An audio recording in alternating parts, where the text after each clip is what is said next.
Some of our ventilators have the heater. I called it a hot plate because that's exactly what it looks like. A heater actually attached to it like this one is. A lot of them don't, because what's important to understand about this is how to hook it up. The only thing you're missing is putting it on there like that. If you can do all the rest, you can get that.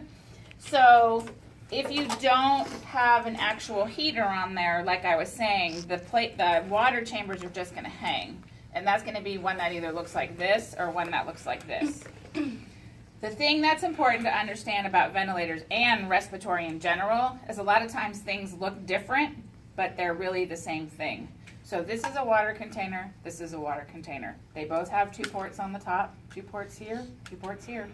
So it doesn't matter that they look different. It doesn't matter that what they sit in looks different. They're still going to work the same way and hook up the same way.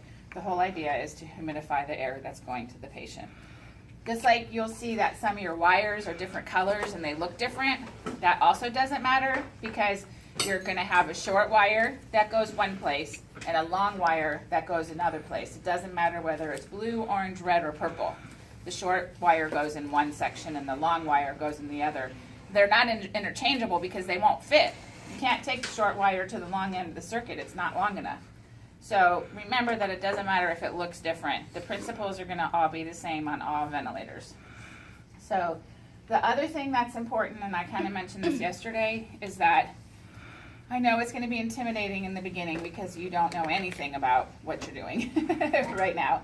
And you know you have 4 different vents to learn. Well, I'm telling you that this is just a very small part of actual ventilators out there that are there. It's trying to record you. Oh. There's all kinds of different vents everywhere. So you may work somewhere where you've come across a vent you've never seen before. It doesn't matter, you guys. A ventilator is a ventilator. It's going to work the same. Some of the bells and whistles are going to be different. Maybe it's going to have a fancy mode that something else doesn't, just like your fancier, newer cars. People drive 2016 and 2017 cars and everything's practically automated for you. My car's 16 years old. The windows don't roll down. But it still runs.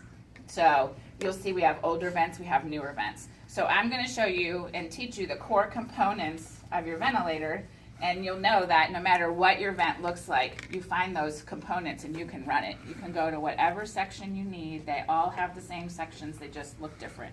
Just like when you get in your car, your ignition is there somewhere. It's just going to be a push button or a key or some different kind of way, but once you figure that out, your car will still run and you'll be able to use it. So when you have in your bags on your vent, we have 2 different styles of water chambers and heaters. The reason this is because in the medical community, there's basically 2 different ones that are used. So one is this one, which is called the Concha system, which is what this looks like over here. And the other one is the, like an auto feed. Because what happens is you're going to take this and put this into a bag of water, and the water is going to do continuous feed into here. So these are the most common ones we see out there. You might see some other ones, but remember, they're just a water chamber with 2 spouts on it that's going to go on here that you're going to turn on to humidify the air and warm the air that's going to your patient. So the general principle is always going to be the air is going to go from the vent to the water, from the water to the patient. When I was with some of you guys, I was like, do you want to humidify the air going to the patient or from the patient? The vent doesn't care if it's humidified. So we always want the humidity to go to the patient. So however you hook it up, you're going to have a short hose, water, and a circuit. Our circuit is essentially 2 pieces of corrugated tubing with a Y in it, which I'll show you more about here in a few minutes. But so remember, your circuit, your tubing and everything is going to run from the ventilator to the water, whatever it may look like, from the water to the patient, and then back from the patient to the ventilator. So if we have this one is there's clear, like I said, it's the auto feed. If you had the hot plate on it, it would go here and just sit on here. You just push this down and push it in, and then you can just set your temperature. That one over there just has a button. You set your temperature a different way. So if you don't have these, remember, you're just going to hook everything up and just let it hang like that. They're real lightweight. So that way you know how to hook up everything. this one, like I said, you just put in your bag, which we're not gonna do that. We're not gonna spike a water bag every time we get a vent out. So the other system is called the Concha system. So we don't have one of these mounted on a ventilator, but if we did, this part here, the yellow in this container, would just replace this, and you wouldn't have the pole here. So these all have brackets and stuff that can hang on the vents. So the way this one is, and it's important you know the name Concha, because your preceptor said, somebody might say, hey, we need a Concha. What we're talking about is we need another container of water. These ones use a bag of water. These ones use a container of water. So the name that this is commonly called is a Concha system. So you'll get a bag that has this piece in it, and you'll get a Concha. So when you hear that name, this is what they're talking about. This is something very, very easy you should be able to get for a preceptor who wants it. So when you get these, this is going to be filled up with water, and it's going to be in a sterile bag, and this if you were setting it up for the first time. So this will have little clips on the end of it just to protect it. Now, it's going to sit inside of here. And if you ever want to take this out, Miss Prophet's got it hooked up for CPAP for next term. But if you ever want to take this out just to see how it works, you're welcome to. One thing, as we were doing stuff, you guys were asking about opening packages, doing this. Everything is here for you to use. So the only thing I ask is before you throw something away, unless it's like a filter or something like that, that you ask me, because some stuff might seem like it's supposed to be thrown away, but it's not. Other than that, everything is here for you guys to use, so use it. So this is just going to take this, and it's going to sit in here like this. And then if this was a new container, this would be full of water, and these would not be spiked already. So the idea is you're just going to sit it in here, and you'll take these and you'll spike it. Like a lot of the like nasal cannula humidifiers are the same way, and then you'll spike it down here. And then the water will just flow in continuously from here into here. And so the only thing you have to do is replace this. It's real important to pay attention to these. Something that happens once in a while is you'll get someone who wasn't doing things as they should, and you come on and this is bone dry. Your patient has really thick secretions. These have to be changed and monitored. So like when you're going to see your patient, if you see that, this is 1/3 of the way full, you should plan on, or 1/4 of the way, go ahead and take another Concha in there so you have it when it needs to be changed. You can set it on top of the vent. How long do they normally last? It depends on the temperature. It depends on so many things, on the humidity in the room, because this is going to be set to 37 degrees. Is the room hot? Is the room cold? What's going on? Are there fans in there? So it's hard to say on how long it would actually last. But at least like a couple hours. Oh, right? yeah. Generally, like every 12 to 24 hours, you would have to change it. It's not meant to have to be changed all the time. So you're going to spike that on there. Now, it's important, and it might seem like a no-brainer, but say that your patient is off the vent now and you need to take this out of the room. Because what's going to happen if you pull this out and there's water in it, it's going to go all over the floor. And that's something common new people do because you're nervous and you got a lot going on and you're trying to do everything. So don't ever take this out with the things out of it. So when you want to take it out, it's real easy. You can take it out with those spikes still in it. You just go like that and turn it, and then take your spikes out. And then you can empty it in the sink or wherever they want you to do. Do we use a new Concha column each time as well? Yes, absolutely. So the other thing is this gets very, very hot, whereas the other one gets a little warm on the bottom. This is very hot after sitting inside of there. So when you take it down from being on a patient, you need to let this cool down before you take it out. And yes, once it's cool, you'll throw it away and get a new one. You'll see. That can be used like full time with patients on the vent. Yeah, unless it gets like crud and stuff, maybe somebody's got a lot of secretions and it's icky, then you could replace it. But as a general rule, we do not want to open our circuit unless we have to. So we don't replace circuits or humidifier stuff unless it's necessary. We used to change it all the time, but we don't anymore. So only change as needed. So the other thing, don't dump your water back into the humidifier container. You'll see people go take the circuit and go like this. Dump the dirty water from the circuit back into here. Dump the dirty water from the circuit back into here. That's gross. It needs to be. Some circuits have little water traps right in them, and if they don't, then you just have to unhook it and dump the water out. Why would you get water in your circuit? What about the humidity? Condensation. Why do we get condensation in a circuit though? If I'm warming this and heating it, why would I get condensation in my circuit? Yeah, outside is cooler. Yep. So this is where you're way back when and where you learned about humidity and all that and how it changed with temperatures. So one of the reasons why they've implemented heated wire circuits is to try to keep a constant temperature from here to inside your circuit. Because as water leaves here, which is warm, and goes into a cool circuit, what's going to happen? You're going to have rain out. Because warm air holds more moisture than cold air does, which is why you have rain out in a cold circuit. So even though these are heated wire, they're not the be-all, the end-all. You still get rain out in your circuits. And it's a real pain if you have someone who has a lot of water in their circuit. So a lot of factors can affect that. Temperature differences between here and here. So that's why it's recommended to use heated wire circuits when we use a heated humidifier. The other thing that runs problems sometimes is people have fans in their rooms, especially COPDers, or when it's hot. They have all that equipment running, just like we get in here. We have all this equipment running and it gets hot. Fans blowing on the circuit and you're going to have water all in it. Sometimes you have to do things and kind of insulate it with towels. You can wrap towels around the circuit, or you can take the patient's blanket and put this underneath their blanket. Just be careful so you're not pulling it. So sometimes you have to do creative things to try to keep the temperature inside as close to here as you can, because you don't want a lot of rain out. It's going to cause a lot of problems for your circuit. So, okay, so those are universal to all the ventilators. It doesn't matter what kind of heater system. But when we hook it up now, all vents have an in and an out port, as you saw.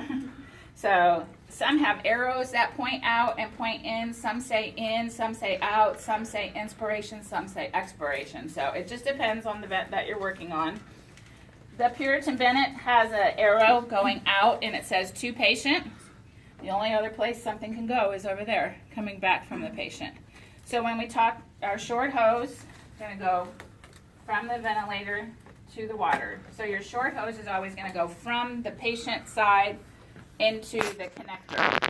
Now this one in particular has also an in and out on it, and they've changed. It used to be that this one it could hook up to either one without any difference, but on the top of it it says in and out.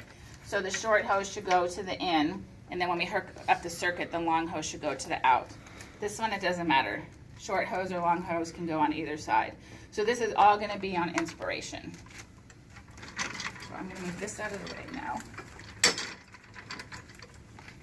Now on your circuits, our circuits happen to be color-coded, but they're not all that way. So every circuit has an inspiration and an expiration. And like I said, this is basically two pieces of corrugated tubing with a Y connector on the end of it. The way you want to know inspiration is to know which side has the temperature port in it, because we're going to monitor the temperature on the side going to the patient, just like that's where it's humidified. So you can't use colors, because a lot of places might have both sides be blue, both sides be clear, both sides be white. So don't learn your inspiratory and expiratory by colors, learn it by the one with the temperature port. So if they both have a port, then just make sure the one with the temperature port in it is hooked to the inspiratory side. Then you're going to take, so the inspiratory side here with our temperature port is going to go on the other side of my water. And then, oh, I need to show you where the filter goes to, but I'll come back to that in a second. And then here, particular to the PB, we're going to go to the expiratory side, which is right there.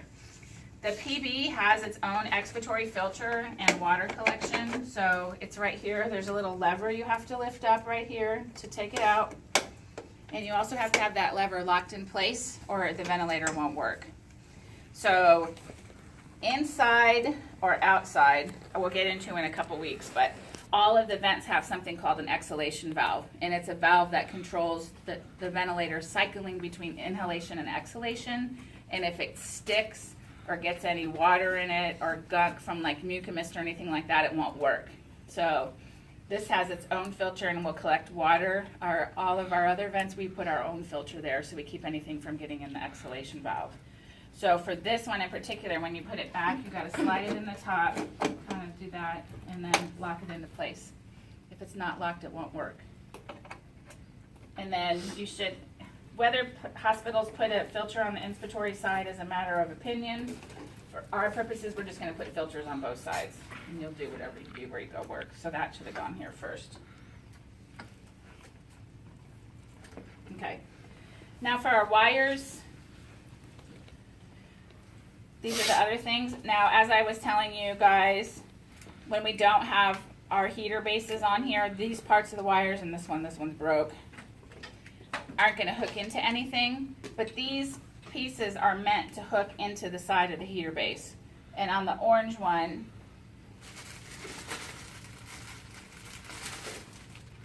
this piece is meant to hook into the side of the heater base. So, oh, this is the wrong orange one. Can you guys give me the orange one off of that circuit? Just pull it off of there for me. But still, this one only has one, so that's not gonna do us any good. We need 2 orange ports. Remember, I told you already, a short one and a long one.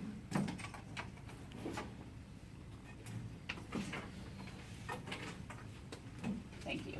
So now this one has a short port and a long port, and this one, if I'm going from here, has a short port and a long port. So that's why I was saying it doesn't matter what the colors are, the ports are there, so you're always gonna have a short one and a long one. So when we're not hooking them into the heater, we're just gonna let these pieces hang, this one and this one. Just like sliding this onto the heater base, once you're actually working with the heaters, you're just gonna plug these in the side so that it helps register the temperature. So this is gonna monitor the temperature in the circuit so the heater knows whether it needs to do more work or less work. So you're either gonna, so long end for either one is gonna go here to monitor the temperature on your inspiratory side. And then the short one is gonna go in this spot right here. So if it's the orange ones, we're just doing this. So if you think about it, and some of you covered up the holes, that's not realistic for being in a hospital. You're not gonna stand in your patient's room 24/7. When we're ventilating a patient, every hole in a circuit has to be either plugged with something or closed off with a port, or else you're gonna have air leaking out of it. That should make sense. So these are holes. There's also plugs. If you weren't using wires, you could put in there. But so that one's gonna be like that. So that's orange, short orange, long orange. And then if we're using the blue,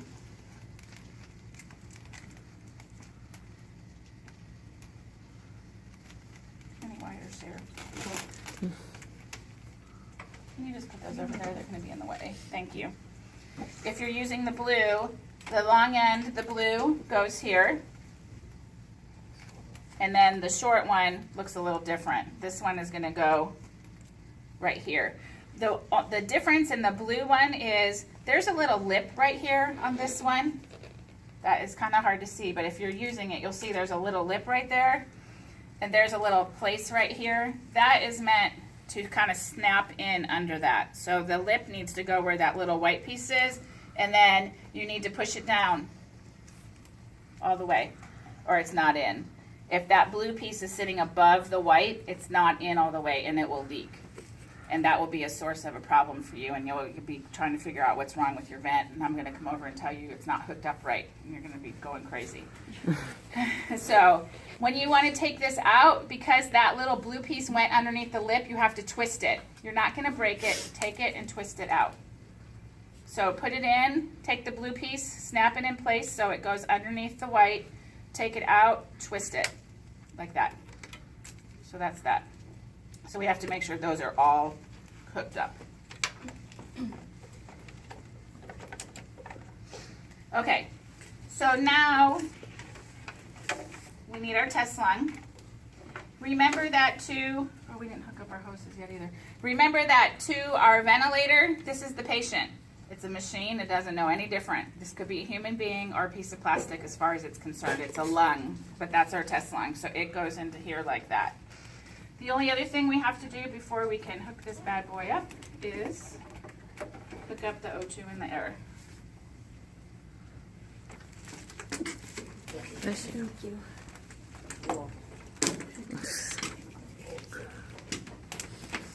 So remember that you're going to put your connectors on. Just to recap again, don't put the connectors in the wall like this without something attached to it, because the air and the oxygen will just come shooting out. So you want to go ahead and put these on first and then hook them in. I want you to listen too when I hook them in, because you can hear that sound? That's the sound that tells you that the gas is on, because I have to actually go in the room and turn it on. So if you don't hear that, then the gas is not on or it's out, one of the two. So make sure that you push these all the way in, because sometimes people tell me something's wrong and they think it's all the way in, but it's not. That happens more with the Y connectors, but make sure this is not all the way in right now. It's just kind of sitting there.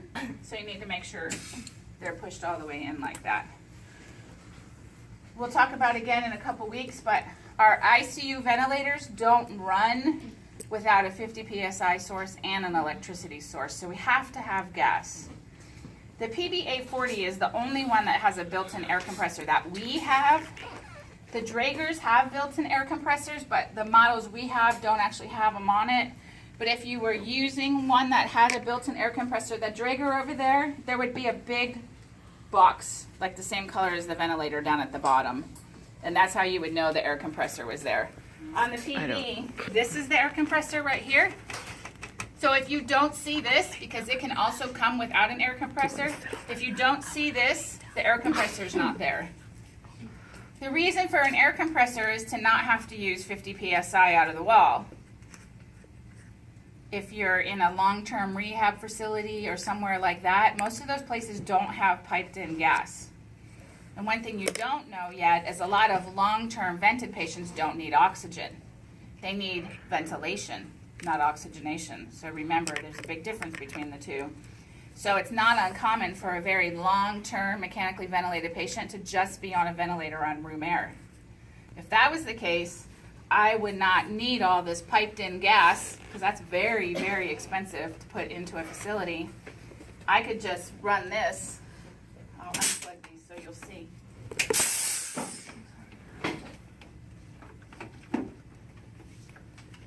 And you're going to hear the air compressor kick in when we turn it on. The PB has the easiest on-off switches right there.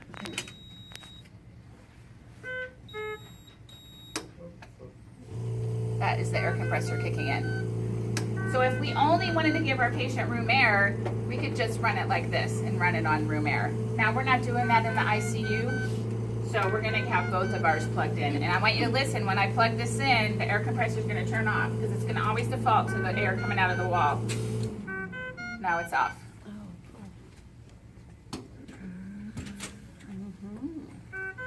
How about that?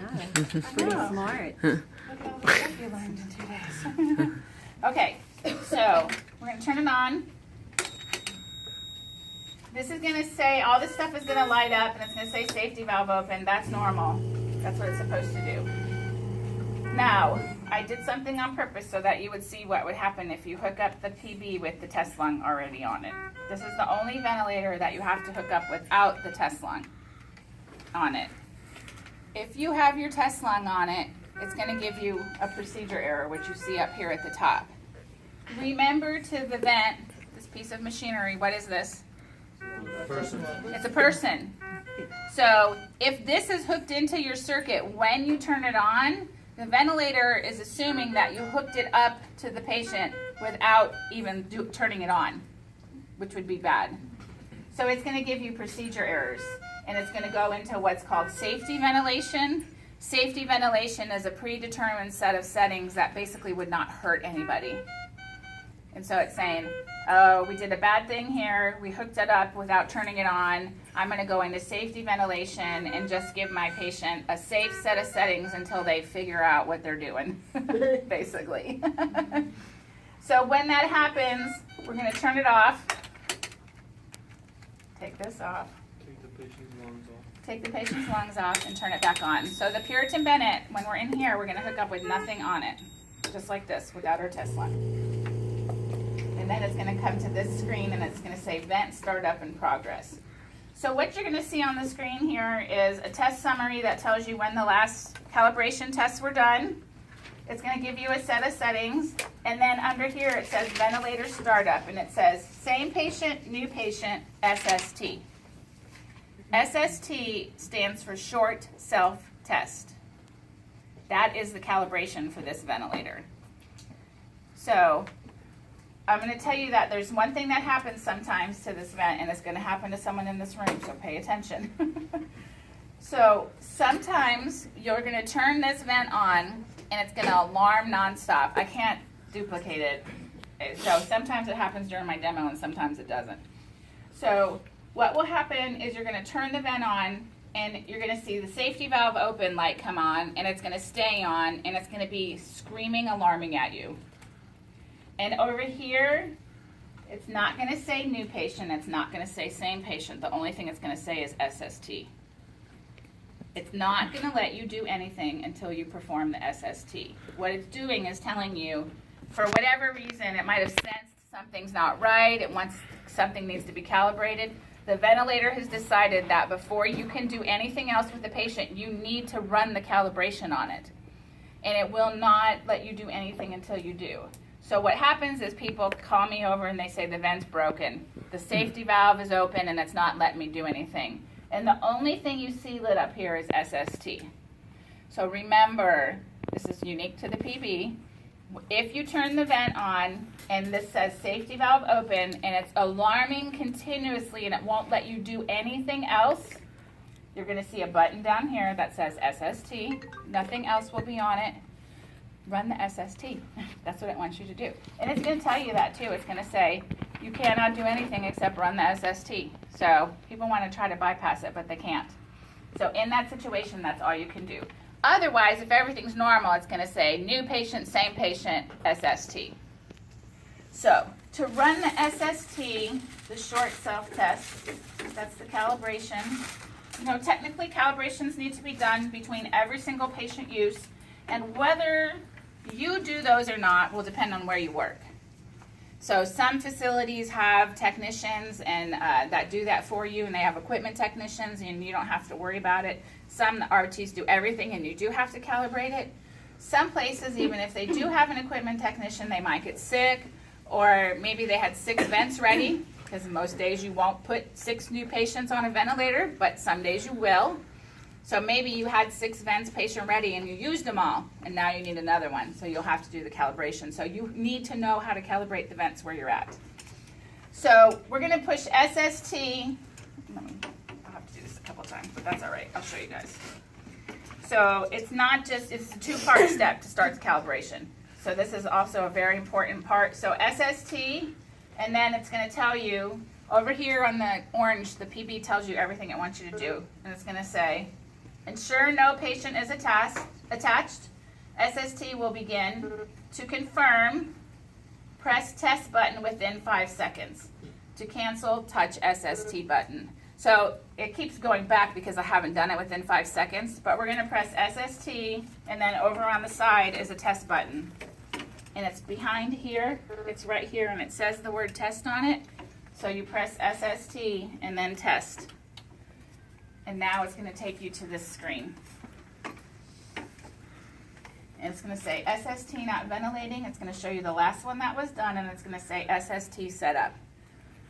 And you have a place for adult, for what kind of circuit you have, and then humidification type. This is usually defaulted to heated. I don't know why it's not that time. But so we're going to put heated. And then down here it's going to tell you to apply, press accept. So we're going to press accept. And now it's going to start to run through the SST. Now this one's going to tell us everything that it wants us to do down in the orange box. So let's see. Connect circuit with inspiratory filter and without humidifier. So with inspiratory filter, without humidifier. So what we're going to do is unhook the short hose, keep the filter on it, and then take this off. We can still leave everything right like it is because we're going to have to put it back together later. And just put your circuit right onto the filter. So connect circuit with inspiratory filter without the humidifier. So now we've just bypassed it. Everyone follow? Okay. And then press accept. So that's what we're going to do. Now it tells me to block the Y. During the calibration of the Puritan Bennett, the most important thing, or you will fail, and you won't know what's wrong, is to not unblock the Y until it tells you to. So I'm blocking the Y with my hand. And I do it like this. Some people do it like this. I don't like that. Use your hand and just hold it over like this because you need to make sure you get a really good tight seal. You're going to go from step to step to step to step. And you're not going to take your hand off of this until it tells you to. It's the most common mistake new students make when they're calibrating this. Is they go from one step to the next, or it tells them to do something else, and they do this and do it, and then they keep going and they don't put their hand back on it. And then it's going to fail because it wants the Y still to be blocked. So don't take your hand off of it until it says unblock Y. So block Y, press accept. It's going to run through. So basically when the ventilators are calibrating themselves, they're checking for flow, how much flow is going through the circuit, how much pressure is going through the circuit. Every vent has what's called a safety valve inside of it. A safety valve is a valve that opens to room air. So if something happens with the ventilator, it will give the patient a way to get air from the outside. So say we're patient's on this and all of a sudden it just shuts down and or starts acting crazy for some reason. That safety valve open will come on. Every vent has a safety valve. And what it does is it opens up the vent to room air to allow the patient to get a way to breathe. It's not the best situation, but it's better than nothing, which is what they would get otherwise. It's at some point too, they're also going to check the integrity of the circuit. So it's sometimes called a patient circuit test or a leak test. It's making sure that there's no air leaking throughout the circuit. So that way, if all of the air is going to the patient and not getting lost anywhere. Okay, so now connect humidifier. So now we're going to put this back the way it was. And learn to do stuff like this with one hand because then you're not unblocking the Y. I just don't take my hand off of it. And then press accept.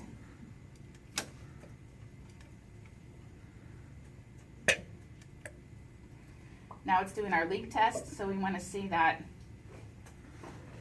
we don't have a big leak here. We stop. No, it's not going to pass. Oh, yes, it is. If it gets down to alert, it won't pass. Just some troubleshooting things, you guys, while this is going on. When you're doing a leak test, circuit leak, patient circuit test, any of those, if it doesn't pass, what you have to do is start doing process of elimination. Check for any leaks. A lot of times you'll have something unplugged that you forgot to plug, especially while you're new. If you check everything and there's no leaks, start replacing stuff. Replace filters, replace circuits, replace humidifier containers, replace these filters. They get cracks in them and sometimes you can't see them. So it's process of elimination. You cannot go forward until that's passed because you have to have a leak-free circuit. Okay, disconnect from patient port. This is the other big part of this calibration that people mess up. So disconnect from patient port. So it wants you to disconnect the line that is coming from the patient, which is this one. That's the expiratory line. I didn't make the wording up. So, and then it's going to want you to press accept. This is the big place where students take their hand off of here because they're trying to figure out what from patient port is